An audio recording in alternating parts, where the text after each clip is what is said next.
you want to always go with your ear, you know? So whenever theory or ear is at war, go with your ear. Theory is meant to be an explanation of what you hear.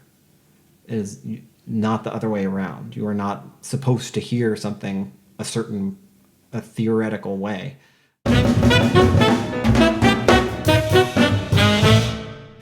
Okay, hey Rangers!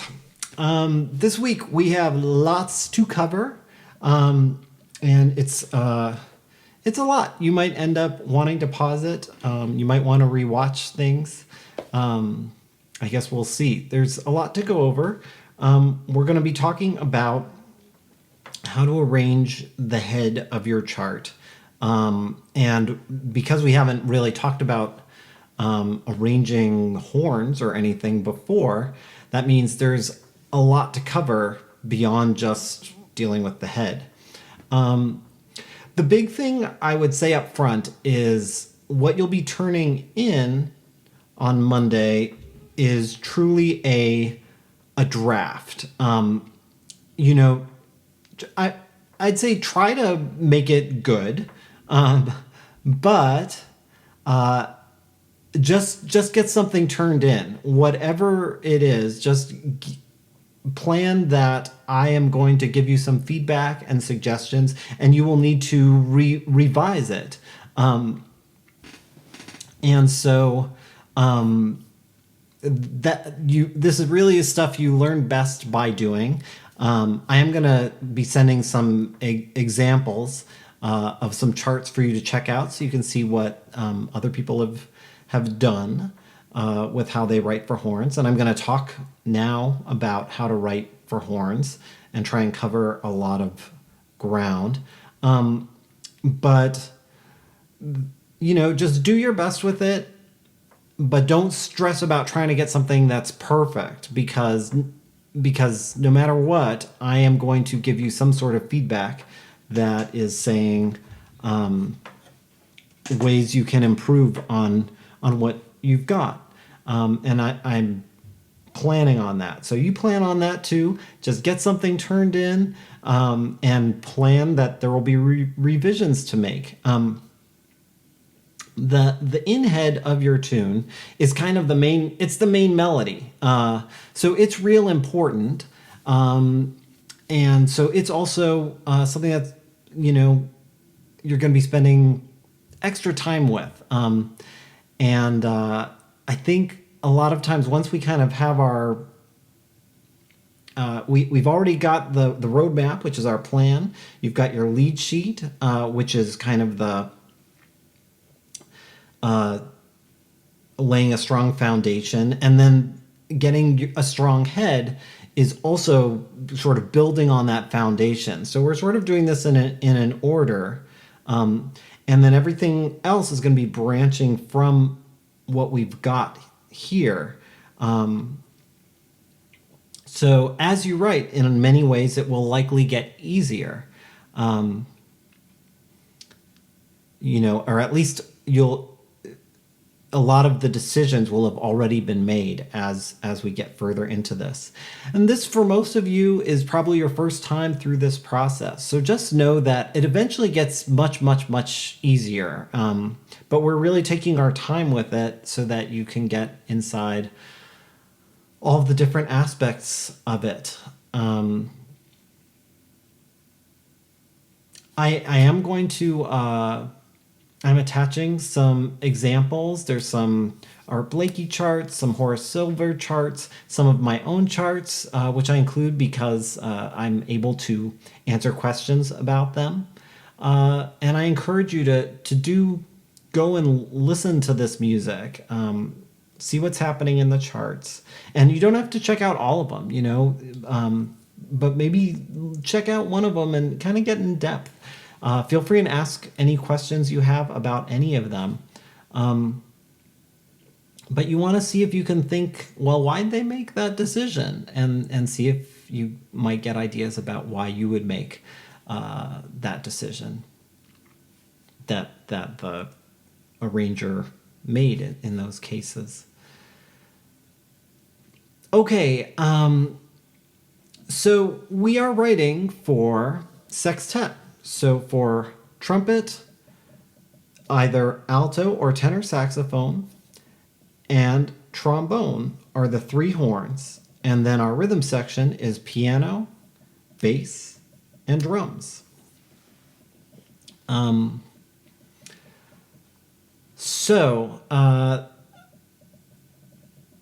What you'll be writing this week is really a draft. So you don't necessarily have to, like, you probably aren't going to have like a drum set part written out.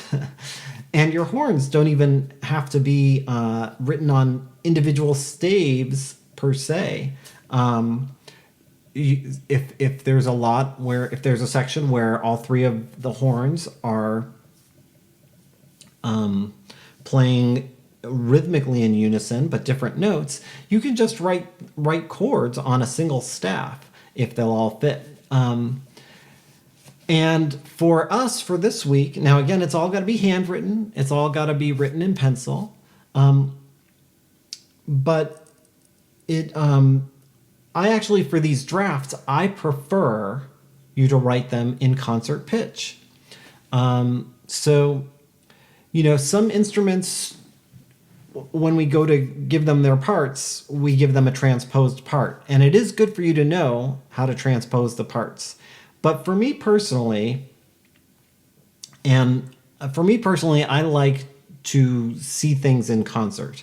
And then if I'm looking at someone else's transposed score, that's useful. I know what it looks like for that instrument, and I've looked at enough transposed scores that I can kind of look at them and sort of do the transpositions in my head and see what the chords are. But I know for me personally, I prefer writing stuff out in concert. And when you go to put stuff into the notation software, it's generally easier to have it in concert. And I'm going to ask all of you to write your parts in concert unless you have some strong reason not to for the drafts. Now, when we go and make the final parts for everyone and the final score, they need to be transposed. So there is a video that I made about score reading that covers the concept of transposed parts, and I will link to that. And you don't need to watch the whole thing, but the first 14 minutes of it talk about the details of what transposing means and that sort of thing. So I'm happy to answer any questions you have about that. I will link to that video.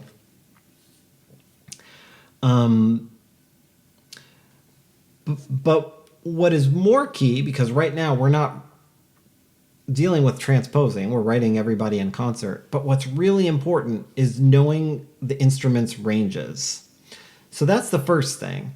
And I am going to cover their general ranges. Now you can go online and Google, trumpet range, and it will tell you both the written and transposed range of the instrument.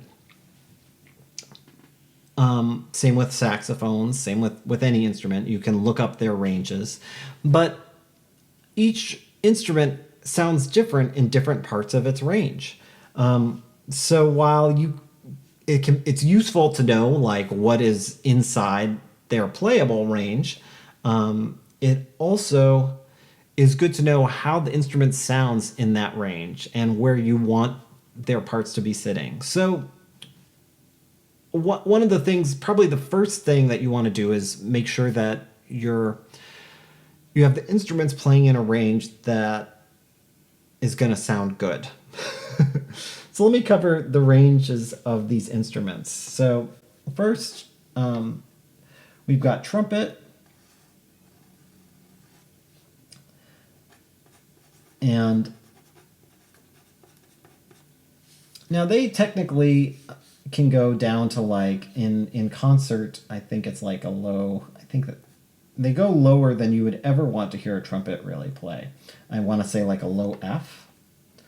And a high lead player, can theoretically go up to like, they can go multiple ledger lines. You know, thinking up here. But that's not really where you want the trumpet to sit. Don't do that. Trumpet is actually going to probably feel most intuitive to everybody because they really sit comfortably on the treble clef staff. And I'm going to write here written and transposed. Now they are B-flat instruments, which means you write them at a whole step higher than they sound. But like I said, for this week, just write them in concert. But generally speaking, you know, for a combo, you don't really want your you don't really want your trumpet doing a lot of ledger line stuff. You know, typically, like, think about like one ledger line at the top is like comfortable, and like down here, you know, maybe, I mean, it's only a whole step, so I suppose like, you know, that's technical. I guess I was thinking kind of transposed there actually, but so we'll just call that transposed. Okay, so basically the notes I expect to see from you are like gonna be sitting around here with the trumpet. If you need for some reason to go a little bit higher for a moment, that's fine, or a little bit lower for a moment, that's fine. But you know, this is a pretty good area for you to think about it sitting in. It's going to really sit in the staff, is where it's going to feel pretty good. Once you get up kind of in the ledger lines, that it's not just about the player, but it also has to do with, so even when you've got a great player, they generally combo wise need some support underneath that in order for it to blend. So if you have, you know, the trumpet screaming and there's not a lot underneath it, then it doesn't really sound good most of the time. You know, I'm you know, never say never, but I'm just trying to give you some general suggestions. Okay, so that's kind of where you want your trumpets. Now saxophones, I am going to cover saxophones because they have a very specific range. The reason trumpet it's a little nebulous is because of the player, and some players are going to be more comfortable in the upper register than others. Some players, I think, sound better in the lower register than others. But generally, we don't love, you know, we don't usually choose trumpets because of their low range. That said, like, you know, I remember Gil Evans in his arrangements for Miles Davis, I think for Porgy and Bess, you know, just being like, just loving how Miles sounds in the lower register. So there you go. Okay, so saxophone, and this is for all saxophone, the written range is, they're all written in with a treble clef, and they all have a B flat as their bottom note, and they all basically have a high F as their top note. Now I'm making some generalizations here. This is like, and you can Google all this. You know, bari sax, you can count on a bari sax to have a low A, so they can go a half step lower. Most players can actually play using something, well, some saxophones actually have an F sharp key, but they can do what's called altissimo range, which is kind of an extended technique where they're playing beyond the natural range of the saxophone, and that's going to vary from player to player. John Gross, who lived in Portland for many years, great saxophonist, wrote a whole book about different fingerings for multiphonics and the high notes, the super outside the natural range of the saxophone. So, but for like we're not going to want to be writing lots of stuff generally, especially up high. We don't want to write lots of stuff that's sitting way up there for the saxophone. Generally, saxophone written, altos, this is all written. Altos generally like a high A is like nice, and like once you get kind of below D or C written, it gets a little bit honky. So, tenor, now you can obviously go lower than that, and it's okay. It's going to depend on the player. Some players can make those low notes sound pretty smooth. And they all can play higher than this A, but on alto saxophone, I think once you start getting kind of above an A or B flat, the intonation can get a little bit more suspect. Again, it depends on the player, but it's just, I'm trying to think of where you want it to, how you want it to look. So in a lot of ways, this looks pretty similar written to how the trumpet looks. But that's written. In terms of how it sounds, this is different.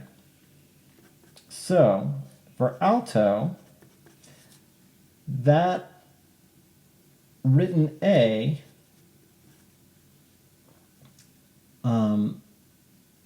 sounds, let me think, sounds like a C. And that written D sounds like, I have to think for a sec, an F. Right? So when you're writing your alto, it's going to be kind of sitting in this range, which if you are an alto voice, you'll say, oh, that looks kind of familiar. That's, where we tend to often sit. So, and it can go lower, but basically you don't want to write that alto sax, this is concert, so when I say sounds, that means concert. You don't want to write them up in the stratosphere of the treble clef concert, because that's going to have them playing these notes up here. Okay, they are a sixth higher. Okay. Tenor sax and bari sax, they can tend to feel a little bit better in these ledger lines written in terms of intonation. And I think it's just because it's, well, I'm not 100% sure why, but I think because it's kind of a bigger instrument, there's, I don't know, a saxophonist once kind of explained it to me. But anyway, tenors and baris can handle sitting in the ledger lines a little bit more without their intonation being too messed up. And again, like a great player, if you've got, if you've got a great player, they probably are going to be fine on those higher notes, even on alto saxophone or even on soprano saxophone. But it's much harder intonation-wise than on tenor and bari to do those high notes. So I'm just going to talk about alto and tenor for right now, because those are the two saxophones you're picking from. So for alto, for tenor, written, it's going to be, B flat is the low note and F is the high note. That is going to be sounding, that's actually going to be sounding in treble clef, in bass clef.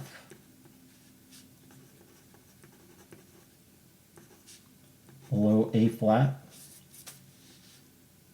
Is that right? Yes. All the way to a high to that E flat and treble clef. But realistically, again, you probably want your tenor to be like, you know, I'd say like D written is pretty nice, and you know, like again, like C. It's going to depend on the player, but C or even D, you know, it's just going to get a little honky down there, and you might want that honk, so it could work out.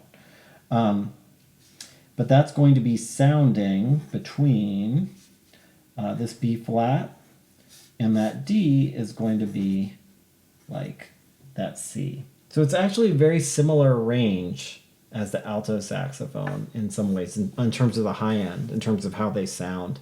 It's going to be a little fatter, more tense up here on the tenor.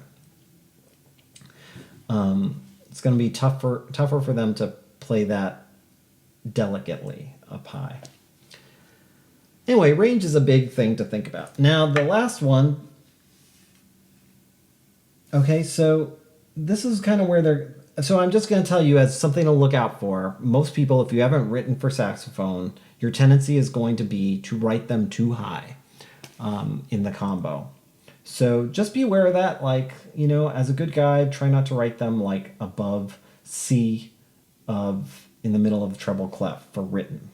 Okay, written, not written for concert. I mean. Okay. Last horn is trombone. Now trombone doesn't transpose. They right where they appear. And in terms of their range, their lowest note for tenor trombone, which is what we're writing for, is that E. And their high note, it's going to, again, depend on player, but you can expect a professional trombonist could theoretically have a B flat. Now, the funny thing is, you don't want them sitting on that B flat all the time. And that's going to be real rough on some trombone players. But you also don't want them sitting in the middle of the bass clef staff. So I'll just tell you, because it's written in bass clef, the tendency of most people who haven't written for trombone before is to have them sitting too low. Where I would say is like where they sound good, where they sound best, I think it, particularly when you're wanting to blend them with the other instruments, you know, usually like that G is like a nice spot for trombone. Like that's a nice high. I think of that as kind of my high end, and then that gives me, if I need to, I can get up to an A or a B flat, but I try to think of that as kind of the high end of where I'm going to have the trombone sit. And probably like F, right? So it's going to mostly be, they're going to be reading lots of ledger lines. And if you're not a person who's used to reading lots of ledger lines, that can be disconcerting. You can look and be like, oh my gosh, their whole part's ledger lines. But trombonists, just they're just used to it. They're used to the ledger lines. So that's where you want your trombone to be sitting. Okay, so that's the first thing, is ranges. The next thing, so we want, that's like got to be at the forefront of what we're thinking about in terms of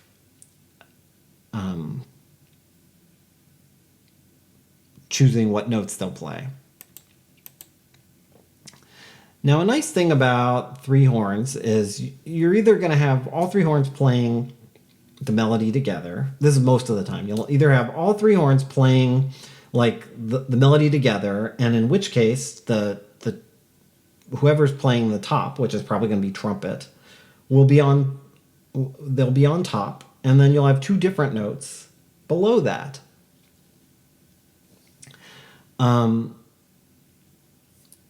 And so that's generally how we'll have our three-part writing for for the horns, and I'm going to give you some thoughts on how to select those notes.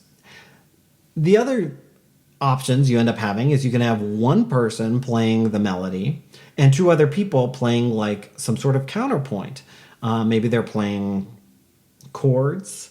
Maybe they're playing like a background riff.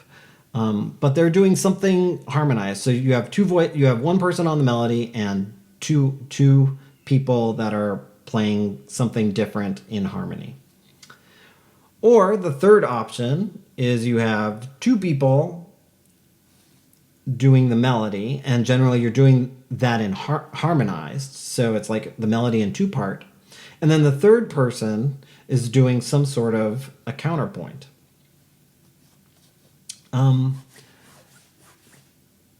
Yeah. So those are kind of the three main possibilities of how you have all three horns playing at the same time. And that's nice to be aware of. That sort of can add some clarity to how you're thinking about. You can say, okay, who's on the melody, who's on the counterpoint, or are they all three playing the melody harmonized? Well, you want to always have that sense of clarity in your head of what you're doing for a section. In other words, you're not going to, in the middle of a line, you're not going to switch from like one of those options to another in the middle of a line, because it won't make sense to our ears. Generally, as long as you have a clear sense of what it is that you're going for, that's really the main thing. But I think sometimes young arrangers tend to place too much importance on variety. And variety can be cool, but one thing that's really important is coherence and unity. So having that strong sense of how something is functioning can really help with that. I want to review. Well, one thing that you might find helpful is checking out that chord changes video. Maybe reviewing that a little. But I want to kind of review just some basics of harmony. So chords have three components to them. You have your bass note, you have your core, and you have your color. This is generally speaking. So the bass is generally the root, right? That's 1. The core is generally your 3rd and your 7th. And your color is everything else.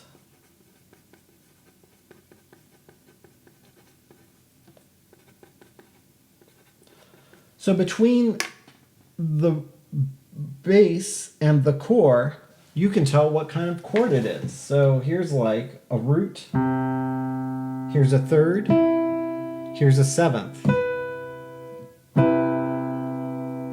That has to be a major 7 chord.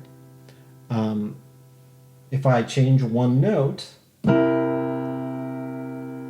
that has to be a dominant 7 chord. If I change another note, it has to be a minor 7 chord.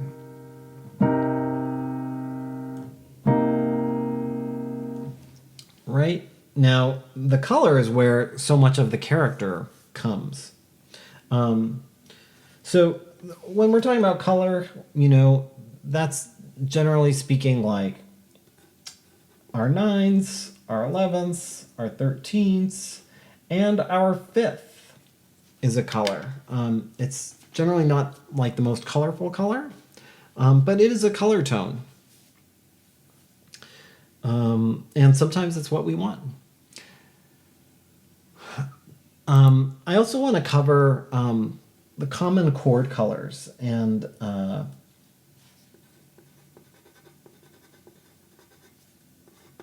this, is just kind of a big generalization, but you may find it helpful for picking your chords. So for our major 7 chords, okay, I'm using a triangle. That's major 7. The common chord colors are your 9th, your 13th, and sometimes your sharp 11, but not always, just when it sounds good. But it's pretty common. And with all this stuff, please, if you have questions about it, send me an email. Don't hesitate to ask. I really want to make sure I'm not that I'm covering enough, and that you aren't feeling overwhelmed by this. So if you have questions, just please reach out. I'm very happy to answer and explain and lead you to other resources. Okay, so that's major 7s. Minor 7s. The common chord colors are the 9th, the 11th, and sometimes the 13th.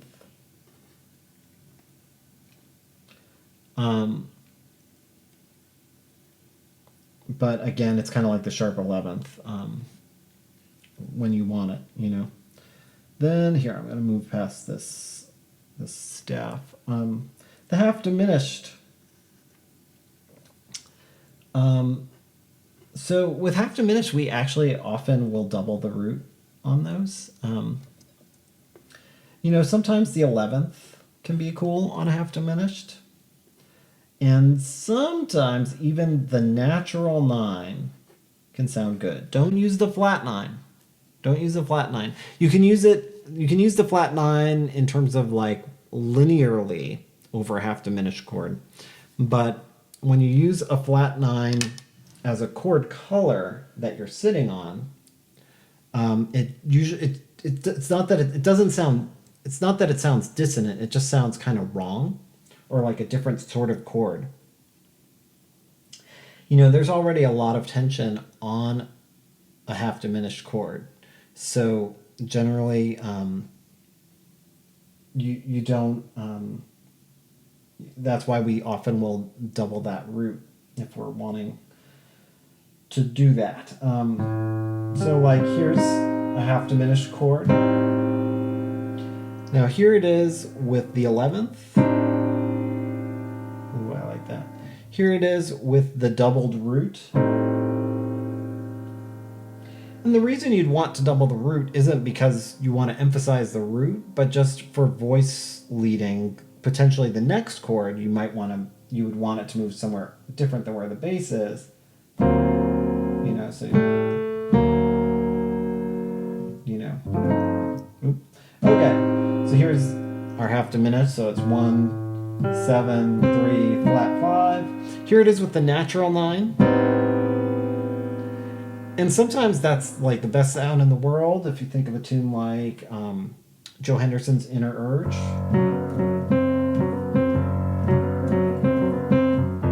Right?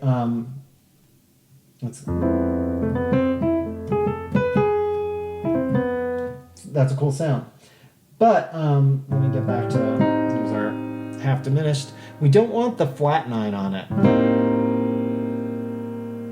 Like, that's kind of a cool sound, but it doesn't really sound half diminished. It sounds, what I would call that is actually C minor 7 over A.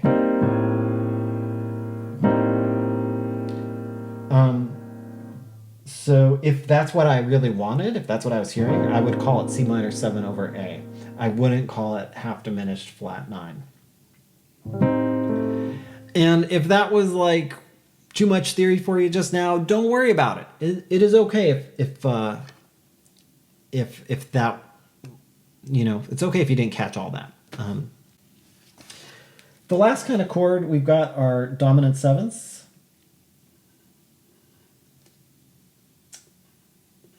Right, and that's just written 7. And that's like the kitchen sink. They have basically every note except the major 7.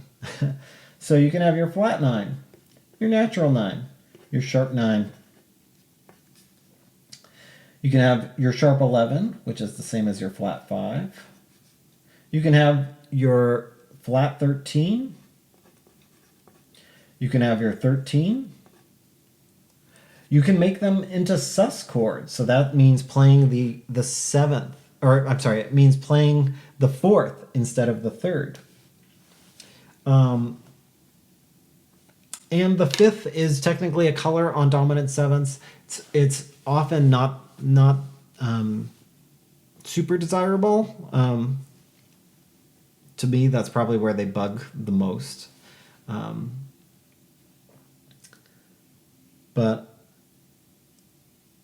But yeah, they can happen.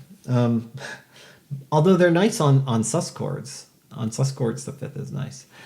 Anyway, these are all things for you to just mess with. Now, the reason these lists are so helpful, right? So these two lists that I've got going on here, the common chord colors list. And feel free to pause this, take notes, and write this stuff down. And also just knowing, what makes up a chord, the color, core, and bass. But the common chord colors list is really helpful because basically when you're writing for 3 horns, and generally you want them all on 3 different notes. You don't want like 2 of them doubled and 1 on another note. That's generally not a great use of 3 horns.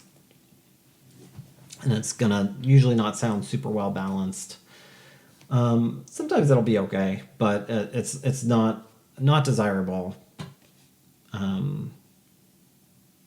Yeah, you need a specific reason to do that. So generally, if you've got 3 horns all playing the same line, they're all gonna either be unison, though you don't want to do too much of that in the chart, or it's kind of a waste of having 3 horns.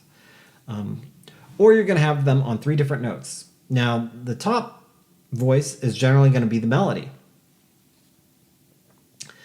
And that's probably going to be the trumpet in this case. I suppose if you were writing for alto and you were going for like a specific sound, or if you were if the song was an alto feature for some reason and you really wanted them on the melody, you could make that work. But generally, the most natural blend is going to be to have the instrument with the highest range be on top.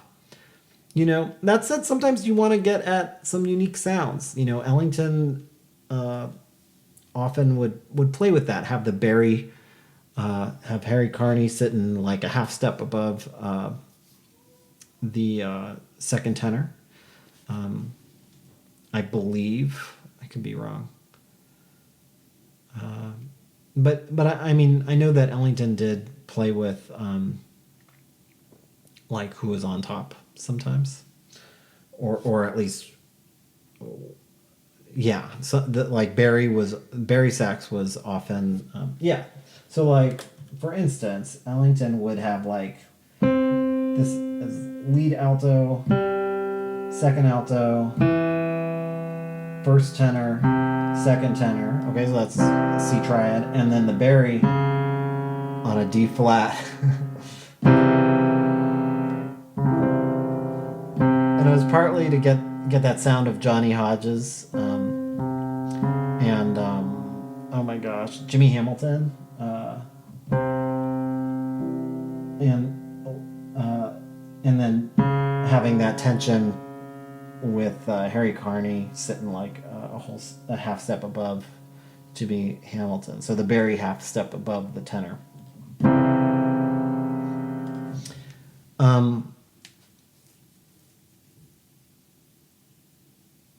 Yeah, so anyway, I digress. Like I said, there's a lot to cover in this. If you need to take a break, that's cool. It is nice. You can just press pause, which is cool. Okay, so let's say you're going to have probably like your trumpet on the melody. Then you want at least one of the other instruments to be on a core note, either the 3rd or the 7th. Okay? And then your third instrument, the last instrument, is going to be on either a core note or a color note. Okay, I mean, it depends. Sometimes it can be, if the melody is on a really cool note. I mean, there's no one wrong or right way. It all is subjective. You want the notes that the instruments are sitting on to be notes that correlate with the chord change that you are trying to sound. So if you are wanting notes that don't sit within a chord change, then that means you don't want that chord change.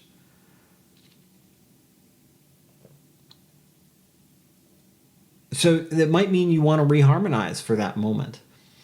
Now, right now, what I'm also talking about, I'm talking about the chords that they're sitting on. There are also going to be passing chords that are leading from a chord that you land on to another chord that you land on. And you can, honestly, there's a lot of wiggle room in what you can do with those different chords, those passing chords. And we will talk about them in a minute. But we're going to start with, we're right now going to focus on the chords that we sit on. So for instance, here, I think it's time for a new sheet of paper.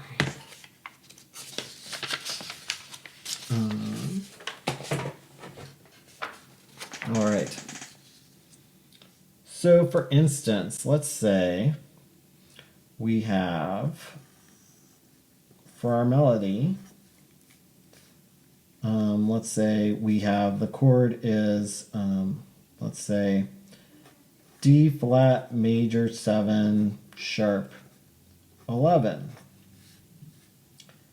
And let's say, I'm just making this up, the melody is like,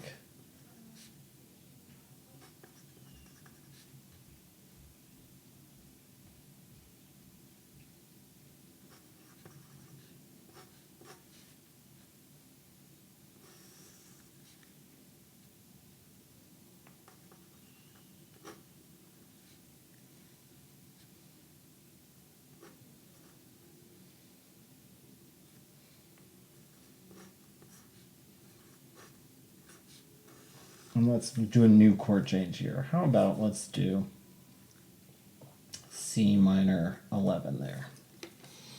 Okay. So this might be how I would start my, you've already got your lead sheet. So what I would probably do would be like either photocopy your lead sheet or just recopy it out by hand. I'd probably recopy it by hand. So, the bass player is playing those roots. There's that D flat.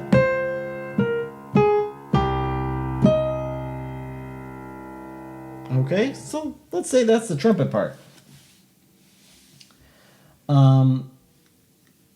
So I'm going to probably want, we've got the 7th. Let's say I might want something like the 3rd, and then here's the sharp 11, that G. Right, so if we go to our common chords, right, there's that sharp 11, right, and then there's our 3rd and 7th. And then what I could do,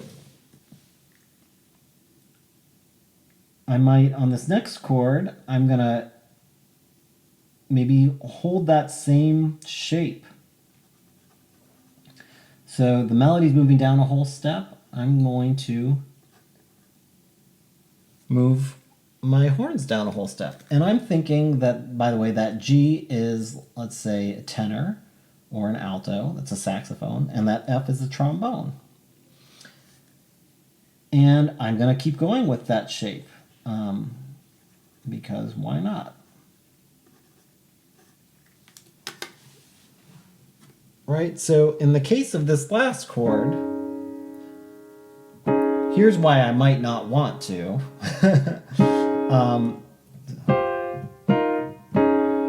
I mean, it's cool, but if you look at that last chord, we've got an A flat, an E flat, and a D flat. So that's a fifth of the chord, the ninth, and the root. So there's actually not a lot of spelling of this D flat major in that voicing, right? There's no third or seventh there.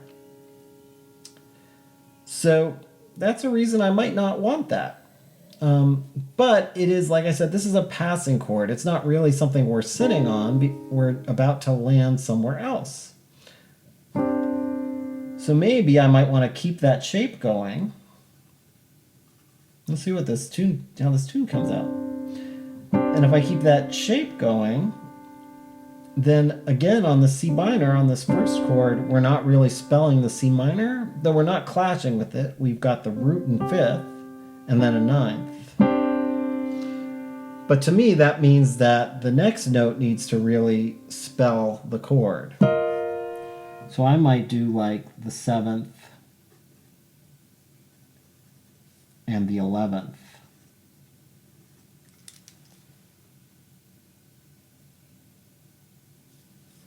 Or, and you know, we've got some cross voicing happening there, which, you know, honestly is like fine. I mean, unless it bothers you, and then it's not fine. but it's something that I think, because all three horns, especially because all three horns are timbrally different,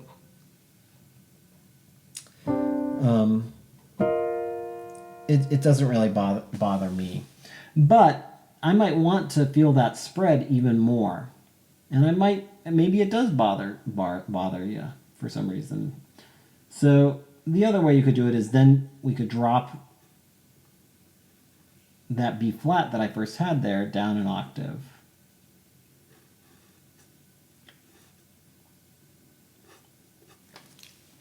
So this is now what it all sounds like.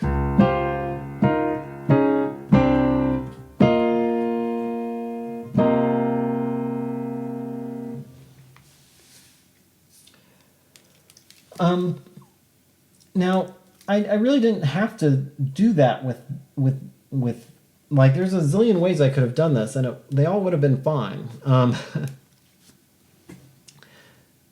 But this is what you might be turning, what your assignment, your draft, is going to probably look something like. It might be all three notes written on the same staff, with the chord changes. And I like a lot of times doing it in grand staff in case I end up writing something lower, or I want to include something in the bass, like, you know, maybe there's some sort of like specific bass thing I have in mind. Maybe I'm wanting to indicate that this happens right on, you know, I might write something like this if there's a specific bass line I'm wanting.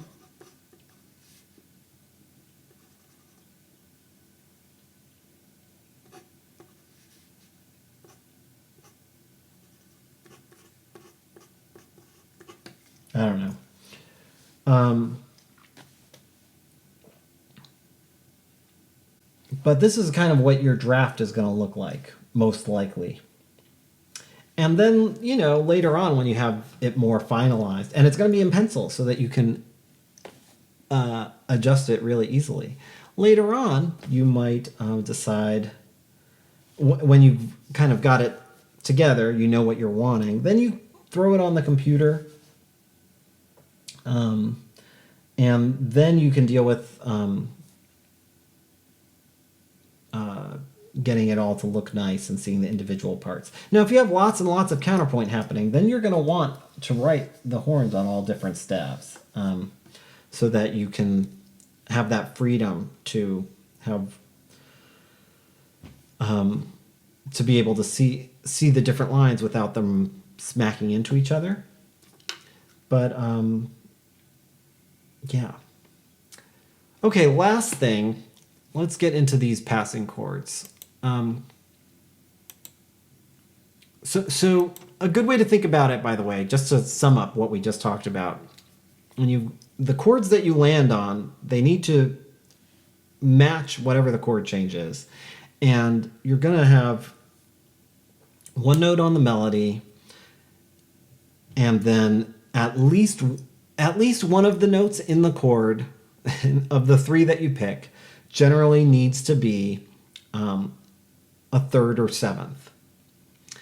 And then with the other two chords, it'll depend on what's in the melody, but you're going to always have either a third, seventh, and color tone, or you're going to have a third or seventh and two color tones. But at least one note needs to be part of the core, or it generally doesn't sound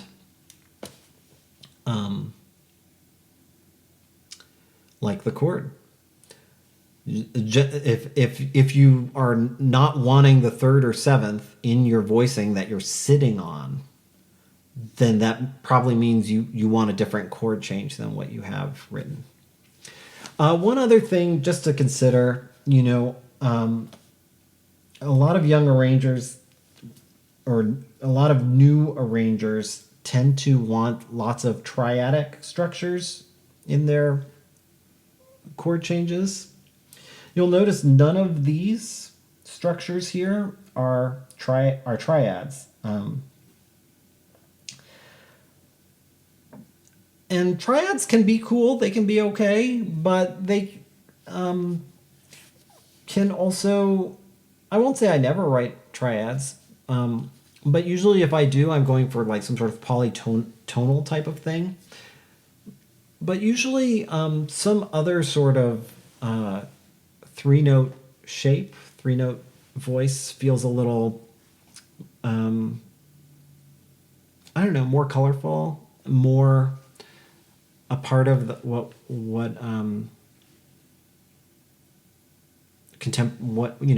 it's a more contemporary type of sound, I guess. And if you're interested, especially if you've taken some post-tonal theory classes, or if you haven't, that's cool. I'm going to just kind of touch on this, and if this makes no sense to you, don't worry about it. But it's basically what they talk about is trichords. There's different types of, in post-tonal theory, they talk about chords in like, or sometimes people talk about this like set theory. But we're talking about what we'll call trichords. So that's three different pitches. And usually you talk about like the first note as being 0. And then the second note as being however many half steps above that first note. And then the third note as being however many half steps above the first note. So that can, if you're into it, that can be a fun thing to explore. And especially, like a lot of them are very much related. If you are wanting a certain unity in the sounds, like let's say, like the structure I was using here on this D flat 7, I've got F, G, and C.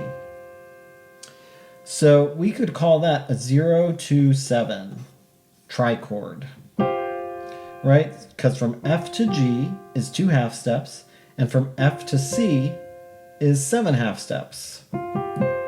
Now, that happens to be in its simplest form.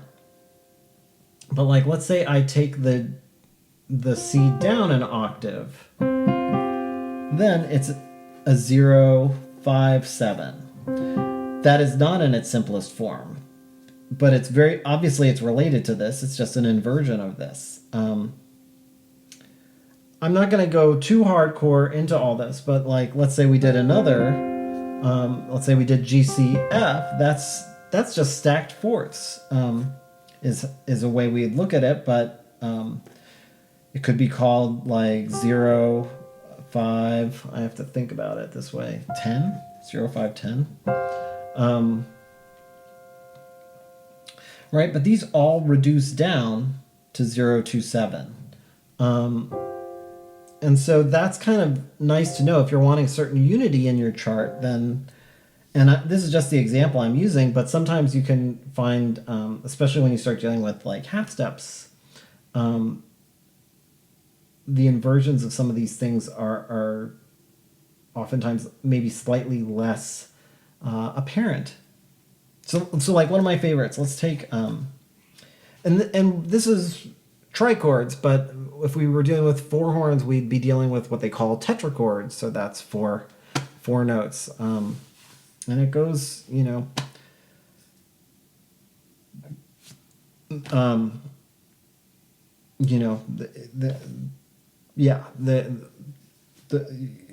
pentachords, you have hexachords.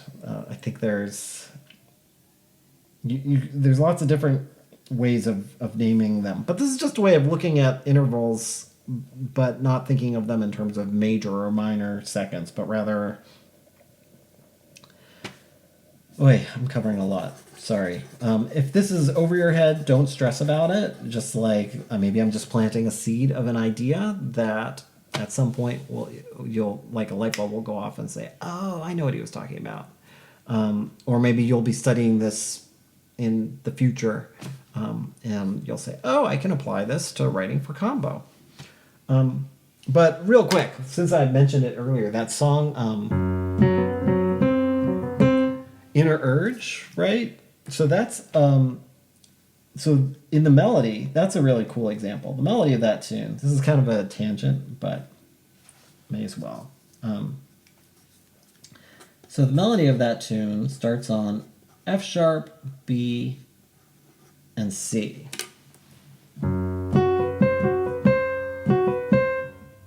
Then the next chord is F natural, B, and C in terms of the melody.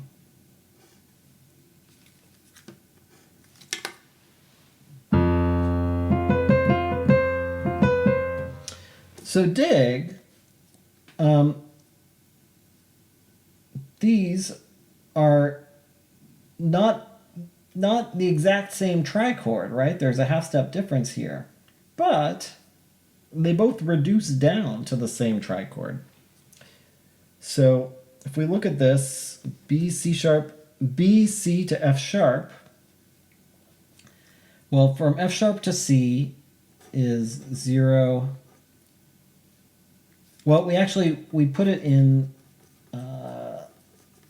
simplest form. So it's a 0, 5, 6, but when you go to simplify these, you would call it a 0, 1, 6. You kind of look at it backwards. So C to B is 0, 1, and C to F sharp is 6. F, B, C is also, if we were to rearrange this, B, C, F, right?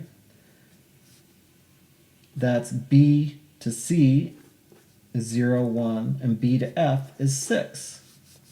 So even though these are technically F sharp, those three notes are a different trichord in terms of the actual pitches.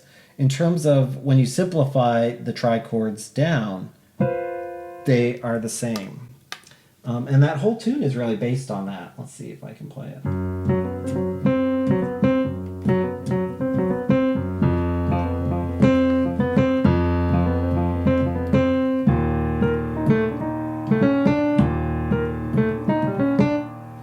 And there, I mean, it's so cool because that whole line, if you check out this tune, that would be something, if any of you are interested in, you might enjoy.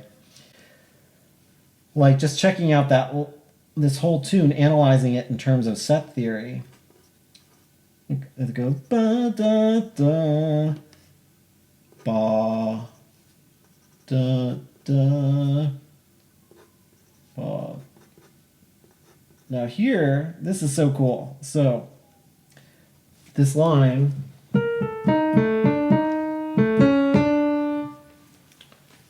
if you look at that line,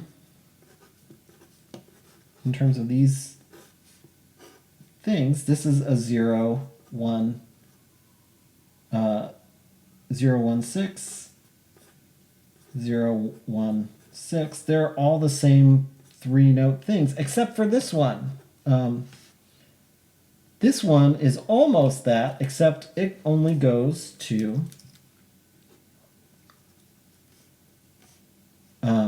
if it were a G, then it would be a 0, 1, 6. But it's not a G, it's an A. And my theory is the reason for that is because tenor saxophone can play, this is in concert, right? So tenor saxophone can play what is written as a low B, but cannot play what is written as a low A, which would be the G. So I think, and I could be wrong, but maybe it's because to maintain that 0, 1, 6, it would have to step outside the tenor saxophone's range. And Joe Henderson wrote this on the tenor saxophone. I could totally be wrong about all that. You might not have been thinking in terms of 0, 1, 6. It could have just been, you know, or he may have been formally thinking about that, or he may have been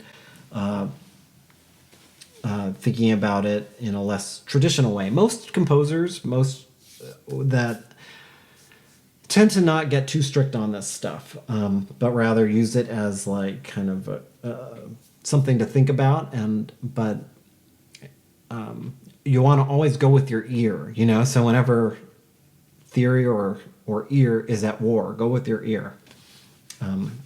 Theory is meant to be an explanation of what you hear.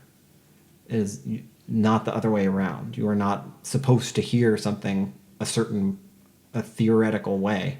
The theory is the explanation of what you hear. Okay, here's kind of the last stretch of this. So this is now the passing tones. There are 4 ways to harmonize a line, and we'll probably get into this some more at some point. But I want to give it to you now. The gist of them. So ways to harmonize a line. So the first way is to think in terms of chord tones. You know, so this is again thinking about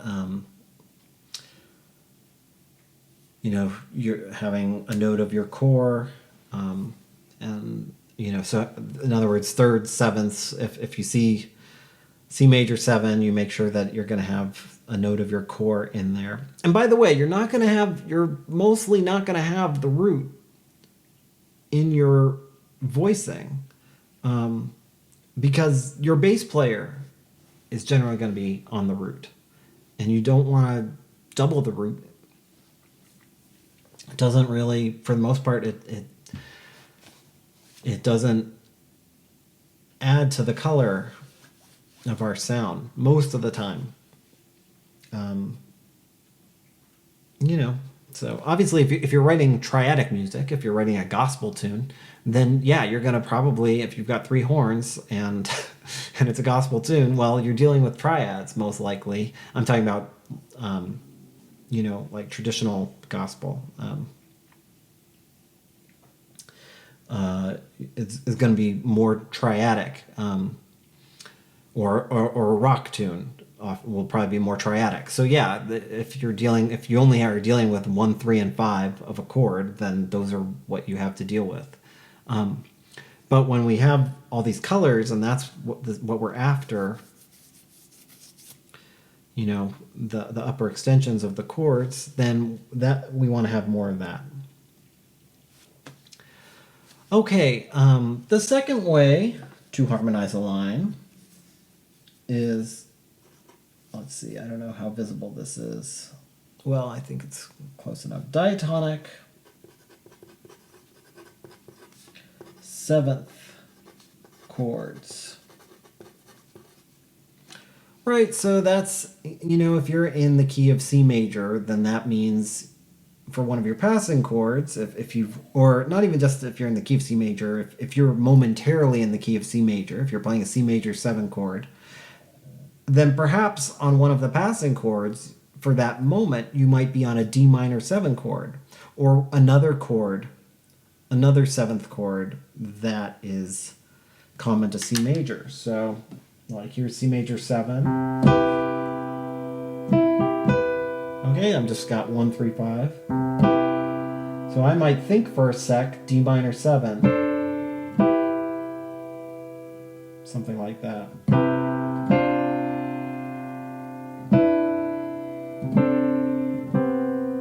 Or I might think E minor, or even F major for a second.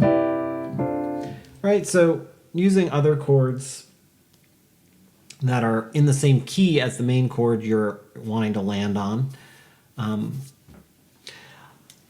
So then a third way is what we call passing diminished chords.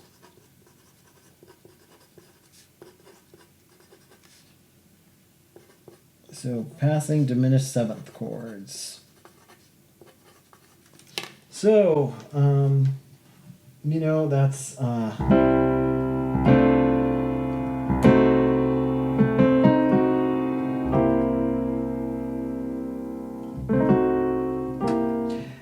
the diminished 7th chord can be kind of a dated sort of sound as a passing chord, but it's great when it's what you want. The nice thing is there's basically only 3 diminished 7 chords, and then they just repeat because it's a symmetrical chord. So in other words, F sharp diminished is the same 4 notes as A diminished, is the same 4 notes as C diminished, is the same 4 notes as E flat diminished. Yeah, so there's that. So that's like a sound you're gonna hear in, particularly in like Count Basie is like what immediately comes to mind, and it can be a great sound. We'll cover all this stuff in some more detail later on, and please feel free to ask me questions about it. But this is just to give you some stuff to play with. Last thing. Well, not quite the last thing. Basically, the last thing is chord planing, which is also known as constant structures.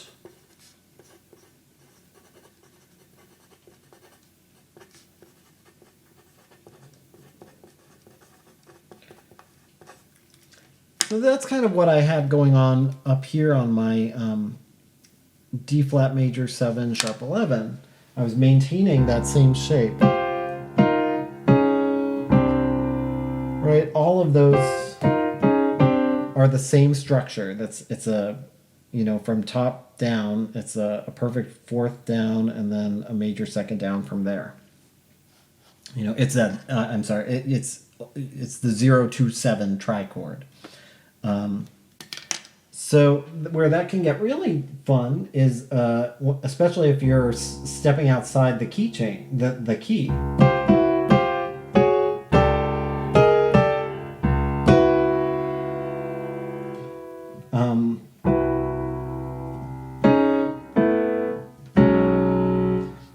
Whatever it is. So you might use that, you might feel that tension of that constant structure moving against a chord where it clashes for a moment because it's passing, and then it resolves to another chord where it does eventually land on something that matches. So this is, again, the chord planing tends to be for passing chords. A last thing that you might consider playing with is superimposing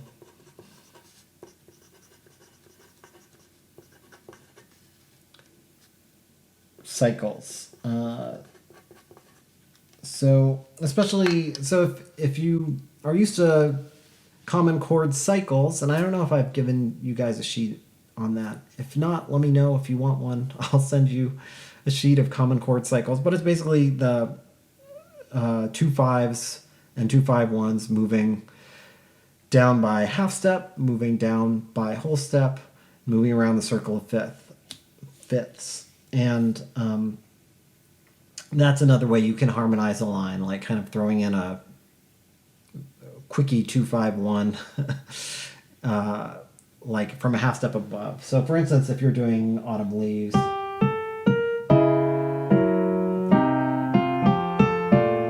so what I did was, instead of just doing C minor 7, I did C sharp minor, F sharp 7, then C minor 7. Right? So I did a 2 5, a half step above. Again, don't feel like you need to know all this stuff right now. I'm covering lots of stuff. This is to give you ideas about things. For some of you, this will be like, oh, cool, this is this thing I learned in theory a while ago. I can actually try and apply it. For others of you, this might be like, whoa, that went way over my head. It's totally fine if it went over your head. Totally fine. It's something, to be introduced to, and eventually you might find some use for it. Ultimately, you want your ear to be the guide. That's the biggest, most important thing. So when all else fails, use your ear. And don't worry if it's like, don't worry about trying to get something that's perfect. Just get something done. That's the most important thing. Get something done and get it turned into me on time so that I can get you feedback quickly and you can revise it. So just plan you're going to be getting feedback from me and you will revise this. If you are having questions throughout the week, please feel free and send me where you're at. Feel free and, turn it in early and get feedback on it early if you want. Feel free and turn and say, hey, I'm struggling. I can't get past this first 2 bars. I don't know what to do once I get here. And let me see. And, I will be able to help you. Because so much of how we learn this stuff is just by doing it. So you're not going to know it before you do it. You have to do it in order to know it. And it will make more and more sense over time. And it takes a long time. It's that gap that Ira Glass talks about. Okay. That was a long video. I hope you got something out of it. And please let me know what questions you have and have fun. I can't wait to hear your charts. All right, folks, take care.